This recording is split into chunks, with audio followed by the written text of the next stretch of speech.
समय बेशकीमती है। हर पल, हर श्वास जो गुजर जाता है वो लौट के वापस नहीं आता।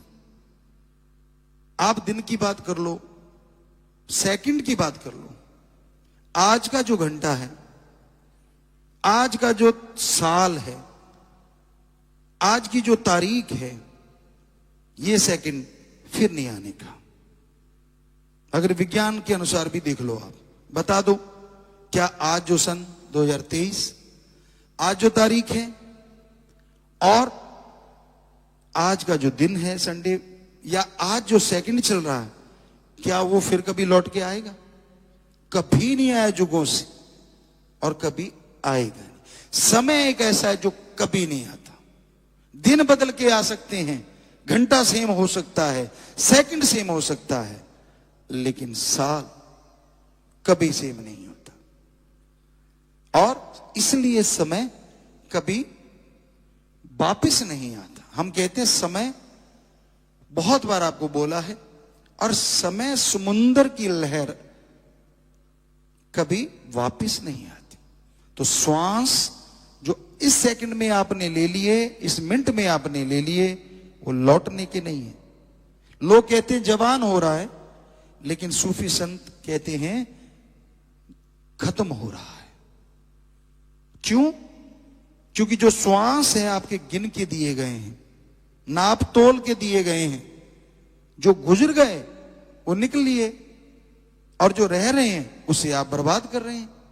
क्या श्वासों को भी कोई फायदा? अब बच्चे पढ़ने वाले हैं, आज इन श्वासों से पढ़ोगे तभी कोई ऑफिसर, कोई बिजनेसमैन, कोई कुछ बनेगा ना जी। आज कुछ नहीं करोगे, आज अगर खिलाड़ी प्रैक्टिस करेंगे तो आने वाले टाइम में कोई सिल्वर, कोई ब्रॉन्ज, हो सकता है कोई गोल्ड भी देश के लिए ले आए। कोई इम्पॉसिबल कुछ भी नहीं है। जो लाते हैं वो कौन सा ऊपर से टपके, सब मां के गर्भ से पैदा हुए।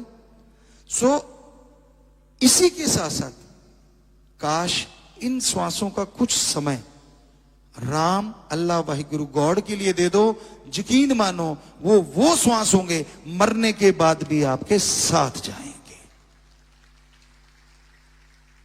आपने शमशान भूमि तक जाके देखा होगा, लोग जाते हैं, अपने भी सगे वाले,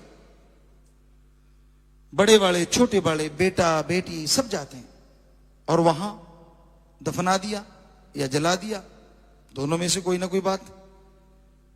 और फिर क्या होता है? वहीं पे वो चिता से भी दूर हो जाते हैं। और जलाता कौन है? जो सबसे ज्यादा अपना प्यारा है वो जलाता है।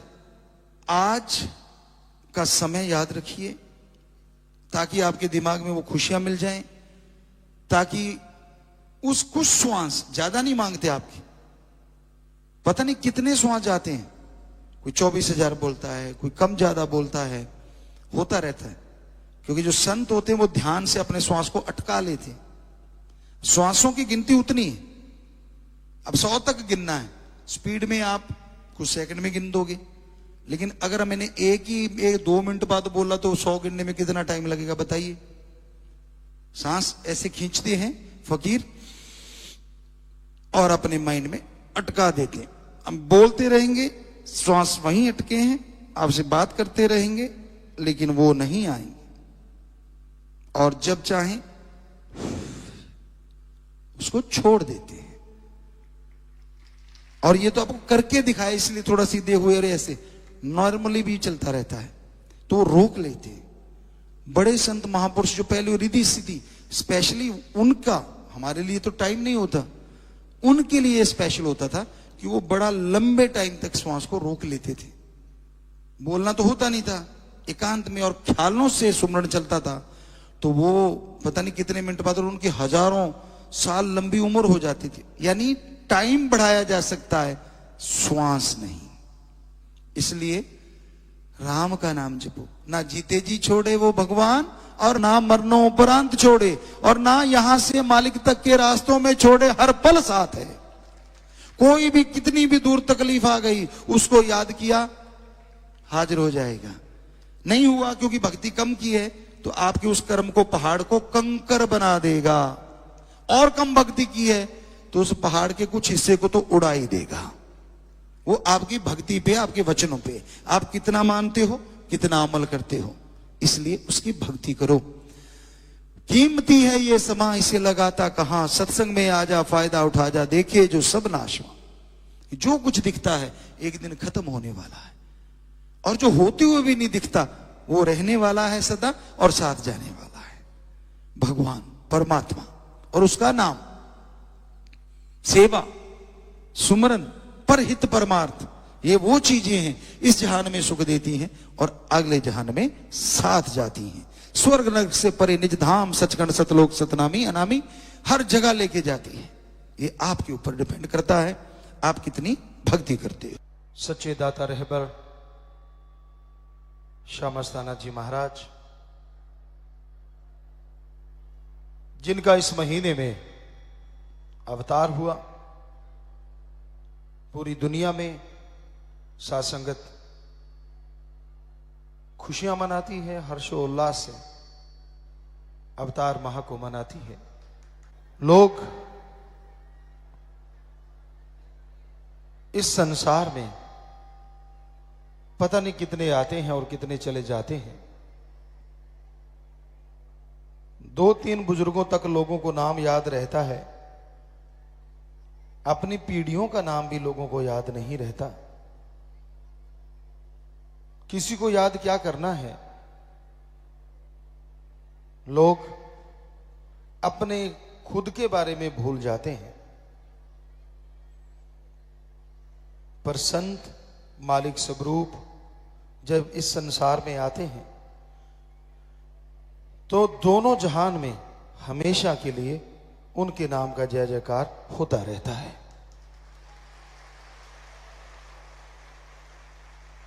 क्योंकि इंसान खुद गर्जी के लिए आता है, खुद गर्जी के लिए जीता है, अपने लिए, अपने बच्चों के लिए, बच्चों के बच्चों के लिए।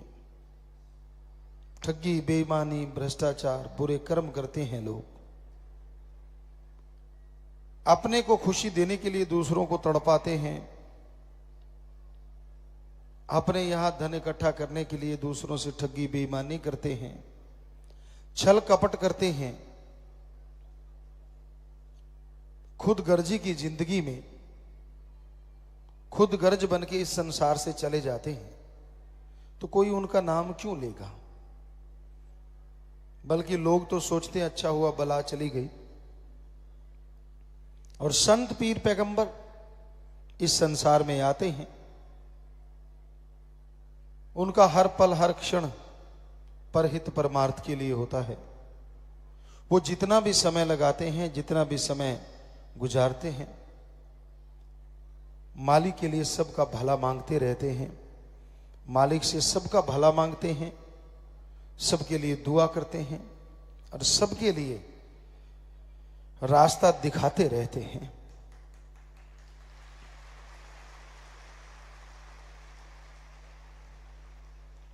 जिस तरह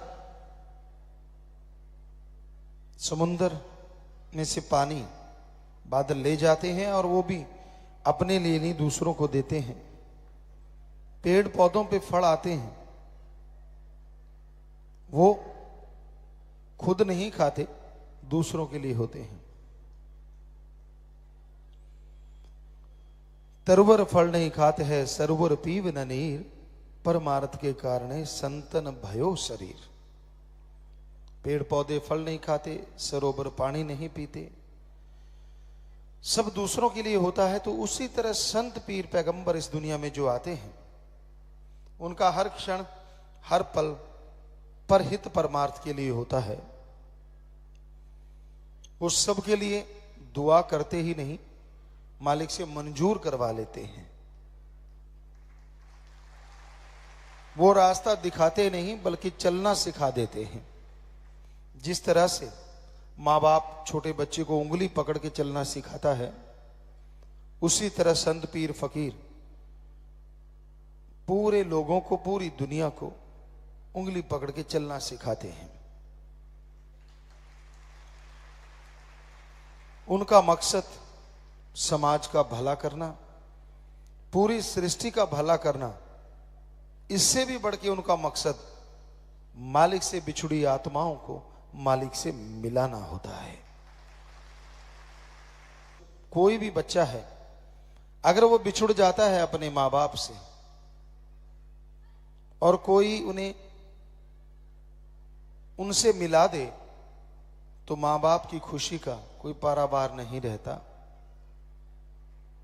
आंसू झरझर बहते हैं, दुआएं अपने आप अंदर से निकलती हैं, मालिक तेरा भला करे भाई, तूने हमारे बेटे को हमारी बेटी को हमसे मिला दिया।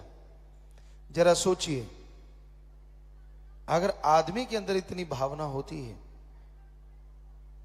तो आप अगर किसी नशेड़ी को, गुमराह हुए जीव को, भटके हुए जीवात्मा को अल्लाह वाहिगुरु सतगुरु मौला से मिला देते हैं, तो अगर आदमी दुआएं देता है तो मालिक तो दुआएं कबूल करने वाला है। वो आपको क्या नहीं देगा ये जरा सोचिए, कोई कमी नहीं छोड़ेगा।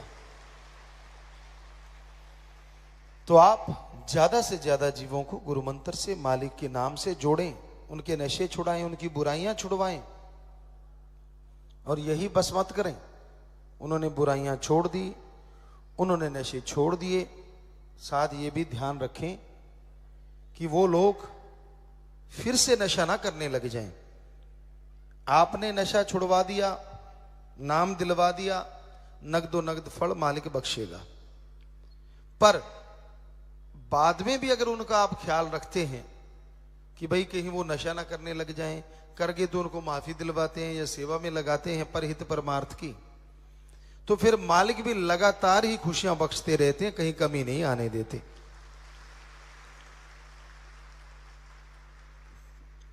तो साईं मस्ताना जी, शास्त्र नाम जी, दाता रहबर का ये पाक पवित्र दर, यहां पे जो लोग दीनता नम्रता से चला करते हैं, उन्हें किसी भी तरह की कोई कमी कभी नहीं आती। अंदर बाहर से वो लवरेज हो जाते हैं, माला माल हो जाते हैं। तो ऐसे सतगुरु मौला का शुक्राना जितना किया जाए उतना कम है। नाच के, गा के, मर्यादा में रह के साथ संगत खुशियां मनाती है, अपने मुर्शिद का शुक्राना करती है, और वो मालिक उस शुक्राने के बदले भी जीवों को खुशियां बख्श देते हैं, दया में रहमत से नवाज देते हैं। तो प्यारी साध संगत जियो, आप खुशी मना रहे हैं, मालिक ने आप पे रहमत की,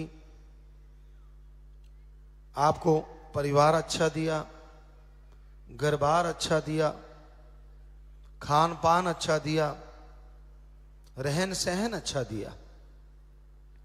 पर ध्यान रखा करो, कोई रोड के किनारे सर्दी से ठिठुर रहा है, तड़प रहा है, एक कंबल उड़ा दो, पता नहीं मालिक की कितनी दुआएं आ जाएंगी। कोई भूखा प्यासा आदमी, जानवर, पक्षी व्याकुल है, तड़प रहा है, उन्हें चोगा डाल दीजिए, उन्हें खाना खिला दीजिए, पता नहीं कौन सी दुआ आपकी काम कर जाए और आपके पौबारा 25 खुशियों से लवरेज हो जाए। रास्ते पे कोई तड़प रहा है, बीमार है, घायल है, एक्सीडेंटल केस है, जाइए उसे उठा के हॉस्पिटल पहुंचा दीजिए, पता नहीं कौन सी आत्मा से कौन सी दुआ निकली। सो कहने का मतलब प्यारी साध संगत जियो, परहित परमार्थ का कोई मौका चूकने ना पाए। यहां भी आपको लगता है कि यहां परमार्थ किया जा सकता है, किसी की मदद हो सकती है, अंधे को रोड पार करवा दें, भूखे को खाना, प्यासे को पानी, और जैसा आपको बोला गया था कि छत पे आप एक बर्तन रख दिया करें जिसमें पानी हो, चोगा रख दिया करें, ताकि पक्षी आए और उनको चुन के आपको दुआएं देते चले जाएं। तो ये तो आपके ऊपर निर्भर करता है, आप अमल कितना करते हैं, क्योंकि संतों का काम तो रास्ता दिखाना है। आप उस पे चलते हैं कि नहीं चलते, ये तो आप पे निर्भर करता है। सो वचनों को सुनो और अमल करो तो बेइंतहा खुशियां आती हैं।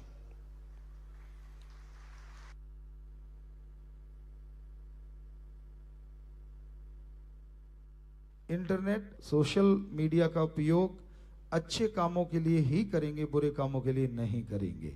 तो ये आप हाथ खड़ी कर ले। मालिक बहुत बहुत खुशियां दे, दिया में रहमत से नवाजे। बहुत बड़ी बात है ये भी आज के युग के अनुसार। सो जोर से नारा लगा के हाथ नीचे कर लो। मालिक और नई नई खुशियां आपके घरों में भेजे, दिया में रहमत से नवाजे। आशीर्वाद। धन धन सतगुरु तेरा ही आशा। सभी साथ संगत जी से निवेदन है कि मेरा चैनल जरूर सब्सक्राइब करें जी। धन धन सतगुरु तेरा ही आसरा।